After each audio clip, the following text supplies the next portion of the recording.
Civil hospital કેમ્પસમાં આઈવી government spine ઇન્સ્ટિટ્યૂટમાં અમે આ વર્ષે કાઇફોસ્કોલિયોસિસના ઇન્ડો અમેરિકન એસોસિએશનથી એક કેમ્પ કરવામાં આવ્યો છે. એમાં કાઇફોસ્કોલિયોસિસ દર્દી જે કહેવાય જેને ખૂટ છે એવા દર્દીને ઓપરેટ કરવામાં આવ્યો છે. આ દર્દીને જે ઓપરેશન છે બહુ જટિલ ઓપરેશન કહેવાય. એમાં જે જરૂરત છે એના વચમાં નસોના વચમાં જઈને લોહીની નસોના વચમાં એને કરેક્ટ કરવું પડશે.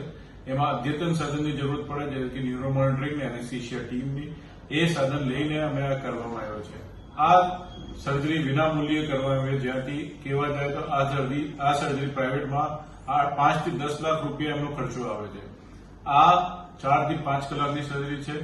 એમાં બિલકુલ મફત અહીંયા કરવામાં આવી છે. આ સર્જરી જે પ્રોગ્રામ થાય છે એ માધ્યમથી આપણે દેશ વિદેશના નિષ્ણાત સર્જન અહીંયા આપણે સહયોગ કરીને આવું દર્દીને લાભ આપે એ અમારો મેઇન એમાં અભિપ્રાય છે. આ સર્જરીને લીધે અમે જે દર્દી છે એના ખૂટથી મુક્ત કરી શકે અને જે સ્કોલિયોસિસ કહેવાય ડિફોર્મિટી ને મુક્ત કરી શકે ને દેશ માટે રાષ્ટ્ર માટે સક્ષમ થઈ શકે એ અમારી ઈચ્છા છે કે એવી રીતે કામ કરે. આ સર્જરી ન સિર્ફ ગુજરાતના દર્દી પણ આમાં રાજસ્થાન ને મધ્યપ્રદેશના દર્દી બી એને લાભ લીધું છે ને એનાથી એમના જે તકલીફ છે એમાંથી એમને ઈજા મળી છે.